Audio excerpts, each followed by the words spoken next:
I got a call from my self-centered sister-in-law out of the blue. She told me she left her baby at our doorstep and asked me to take care of it for a week, but there was a big problem. I had moved out of that house just the day before. When I told her this, she started yelling at me, saying she was overseas and demanding that I find the baby immediately. I panicked and drove back to the old house, but there was no baby to be found. I realized I needed to call the police. As I dialed the number with shaky hands, I remembered something truly shocking. I've been married to Scott for 10 years, but we never had children. I'm 38 now, and my younger sister-in-law, Lindsay, who's 5 years younger, often takes advantage of me. Her husband is a big shot, and mine works for him, so Lindsay always asks me to do things for her. It's usually just a quick drive away. But ever since she got pregnant, she's been making more demands, even making me clean and cook for her. I love helping people, but I've been telling my husband that Lindsay is being too selfish. He keeps asking me to help her out a bit longer, promising he'll talk to her husband about it. But it seems like he's influenced by Lindsay's husband too. So reluctantly, I keep going to Lindsay's whenever she calls. Oh, my stomach feels so heavy. Michelle, can you grab the TV remote for me? Huh? What? Even though she was only 3.5 months pregnant, her belly looked bigger than expected. But she was naturally a bit plump, so I didn't say anything. Maybe it'd be good for your health to move around a bit, I suggested. Don't tell me what to do when you've never been pregnant, she snapped back. Taking care of this baby is important for our future. What's wrong with that? She lounged on the couch, keeping her arrogant attitude, which started getting on my nerves. But when I questioned if you could know the baby's gender at 3.5 months, she got angry. You're so old-fashioned. Nowadays, you can find out the gender early. Lindsay insisted, and I didn't feel like arguing, so I just listened to her complaints. You're just jealous because you can't have a baby. It's not good for the baby's development. If anything happens, it's your fault. She started using the unborn baby to threaten me, making it hard to be around her. I quickly finished my tasks and leave, feeling suffocated by Lindsay's behavior. When I talked to my husband after work, he comforted me, saying just hang in there a little longer. But despite his words, I still felt uneasy. It was hard to keep feeling this way. I started making excuses whenever Lindsay called, avoiding her requests. But then she complained to my husband, saying I was being mean to her, which left me feeling lost. Even when I said I was busy, she ignored it and kept calling. Eventually, I had to pick up, and she screamed at me, threatening my brother's job at the company, reminding me that her husband was the president.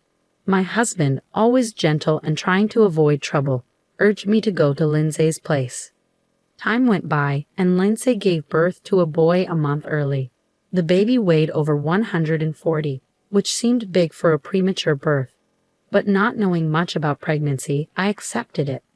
Lindsay named him Chris, and after she left the hospital, she called me to take care of him, saying it would be good practice for when I had my home. Despite my annoyance with Lindsay, I visited her every time she called, thinking she must be struggling after giving birth. Plus, Chris was just too cute.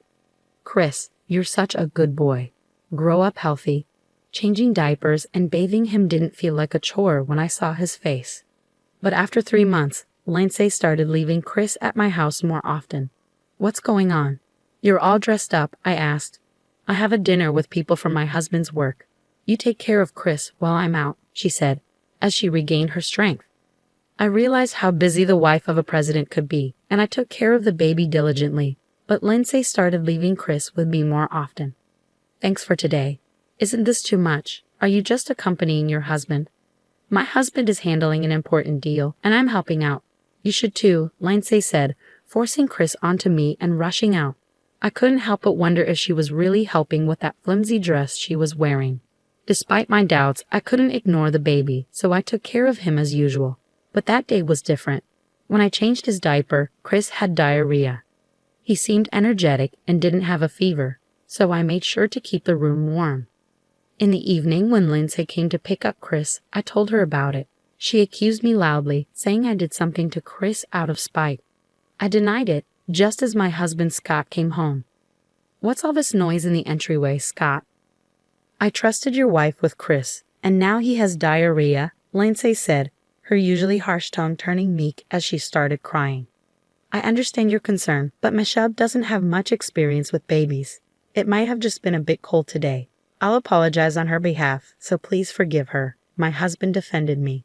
I felt puzzled why I had to apologize when I hadn't done anything wrong. I saw Lindsay and Chris off, feeling frustrated. While making dinner in a low mood, my husband suddenly got serious and took out an envelope from his bag. Michelle, we need to talk about something important. Dinner can wait. Please sit down, he said, spreading out documents on the table. The words he told me were shocking, something I never imagined. But seeing his determination, I nodded quietly. A week later, while I was unpacking boxes, Lindsay called. I left a bag at your entrance. Take care of him for a week. What? What are you talking about? Don't play dumb. It's my baby, of course. You've already brought him inside, haven't you? After hearing the whole story, it turned out that since I wasn't home, she had put Chris in a bag and hung it on the doorknob. Hearing this, I panicked. Wait a minute. We moved out yesterday. We're not going back to that house. Please go and pick up Chris right away. But Lindsay didn't believe me, saying, What? Lying again. When I insisted it was true, she suddenly panicked. It turns out she left Chris 5 hours ago. Plus, I was shocked to learn she was currently on an overseas trip. Despite it being spring, it was still chilly outside. Go pick up Chris now. Hurry up. More worried about the baby than angry at Lindsay, I immediately drove off. An hour later, I arrived at our old house and checked the entrance, but there was no sign of Chris. I checked the garden thoroughly and asked the neighbors, but no one saw anything, I said, feeling frustrated. I thought no crying or injuries either. What's happening? Feeling hopeless without any clues, I was about to call the police when my phone rang. What? What did you say? The call was so shocking that I couldn't even speak. After hanging up, I was so stunned that I just wandered around until Lindsay called. He was in the eco bag at the entrance, right? He's not there. I can't find him anywhere. This is bad. If we don't find Chris, my husband might divorce me. It'll be your fault if we don't find him, Lindsay said, her voice trembling with panic over the phone. Since there was nothing else to do, I told her I would report to the police and ask for help, but she adamantly refused. Doing that will make it a big deal, and my husband will find out. Chris' safety is more important than your reputation. Chris is just a tool to extract money from my husband, Lindsay said, revealing her selfishness, unconcerned about me. I could hear Lindsay talking with someone else. Later she said, This trip is ruined. I couldn't get a flight today, but I'm coming back tomorrow. Don't tell my husband anything. If you find Chris, contact me immediately. I'll do what I can. After I agreed, Lindsay hung up. The next day at the airport, Lindsay arrived with a man, looking displeased. Michelle, what are you doing here? Did you find Chris? I came to tell you something important. Chris has gone somewhere you can't reach. It's too late, Lindsay said, panicking as I looked sad. You're lying. What am I supposed to tell my husband, you useless thing? Find a baby that looks like him right now. How can you say that? Are you even a mother? Lindsay suggested finding a baby of the same age to deceive her husband. Overwhelmed with anger and sadness, tears started to flow. But I wiped them away and met her gaze firmly. Instead of looking for a similar child, talk to this person, I said, as a woman hiding behind me, her face covered by a deep hood, revealed herself. Both Lindsay and the man with her started trembling.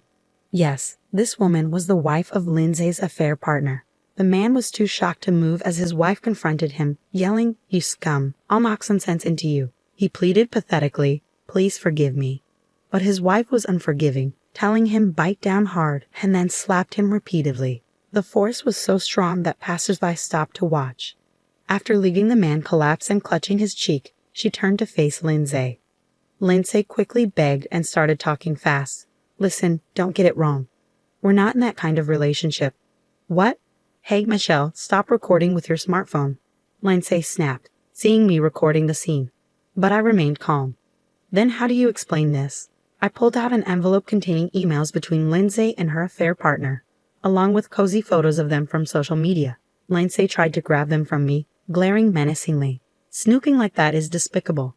How did you find his wife's contact information? I actually met his wife by chance, I said.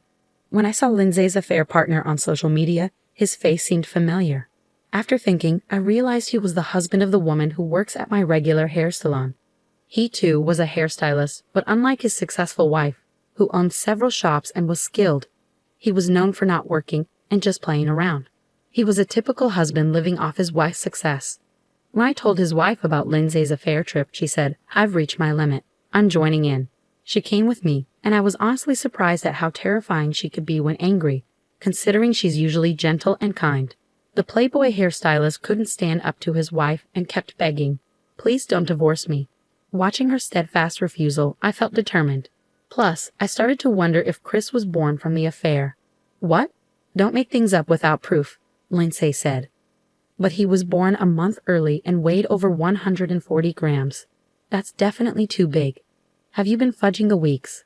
I pulled out another envelope and showed her the documents inside. One was a maternal and child health handbook. Another proved that Lindsay's husband wasn't Chris' biological father. "You played dirty, but tearing this up won't erase what happened." Lindsay snatched the DNA test results from my hand and tore them up, looking pleased. But that wasn't going to let her off the hook. "You'd better talk directly to the person who gave me these documents," I said, showing Lindsay my smartphone. Her eyes widened, and she looked like she was about to scream. No wonder, the screen showed Lindsay's husband. I wasn't recording. I was on a video call with Lindsay's husband. "Lindsay, you lied about going to your parents' house and deceived me," he said. Lindsay stammered, not making much sense in response. Standing in front of her, I began to speak slowly. "Listen carefully. I'm going to explain everything step by step." A week ago, her husband, suspecting something, had requested a DNA test between himself and Chris. He also lied about going on a business trip for a week to monitor her actions. Lindsay, unaware of this, immediately contacted her lover by email and booked an overseas trip in a rush. She didn't even think to erase her browsing history on the day of the trip. After leaving Chris in an echo bag at the entrance of the house I was living in, Lindsay went off to the station humming a tune. Your husband followed her and took care of Chris. If he had been left at the entrance for over 5 hours, who knows what could have happened. "What? So Chris is alive?" Lindsay's husband exclaimed. "Yes, he's with me now." The call I was about to make to the police when I couldn't find Chris was from Lindsay's husband. Surprised but eager to understand the situation fully, I immediately went to his house. Chris was full of energy, playing with a rattle. While hearing about the past events, I remembered that despite being born a month early, he weighed over 140 ounces. At the time, I reluctantly accepted it, but I indeed thought it was strange. With Lindsay's husband's permission, I searched through Lindsay's belongings and found her maternal and child health handbook. Looking at its contents, I discovered that Lindsay had falsified the baby's weeks. Why did Lindsay do such a thing? Looking back at the actual timing of her pregnancy, it was exactly when her husband was away on a long business trip for about 2 months. Therefore, it was impossible for him to be the father of the baby. Realizing that she was pregnant with her lover's child, Lindsay thought she could deceive everyone by fudging the birth month, especially since the baby turned out to be unexpectedly big. That's when I became suspicious. The person who was in love, and now everyone knows about the child, started saying sorry a lot to their wife. But their wife said coldly, "You'll have to manage on your own now," and gave them divorce papers. Then she kicked her crying husband and left. She walked away with confidence. Meanwhile, Lindsay's husband didn't stay quiet. He said, "I'm divorcing you, obviously. Go be with that other man." "No, I just thought he looked nice. He doesn't have any money. You were only with me for the money, right?" Lindsay got emotional as she admitted the truth. "You said Chris was just a way to get money from your husband." "Don't talk nonsense. I heard about your phone call yesterday from Michelle. I had recorded everything to make sure Lindsay couldn't deny it later." Lindsay's husband had been quietly listening until then, his face red with anger. When Lindsay was confronted with the truth, she seemed a bit scared at first. Then she looked at her phone and said, "If Chris is fine, then everything's okay, right? And even though he's not your biological child, I gave birth to him. So he's like your child." Both Lindsay's husband and I were shocked by her selfish reasoning. Thinking she had cleverly avoided the issue, Lindsay looked proud. But then her husband said, "It's over," and hung up the phone suddenly. Lindsay tried to call him back, but he had blocked her. Then I reminded her that leaving Chris alone in a bag and going out was against the law.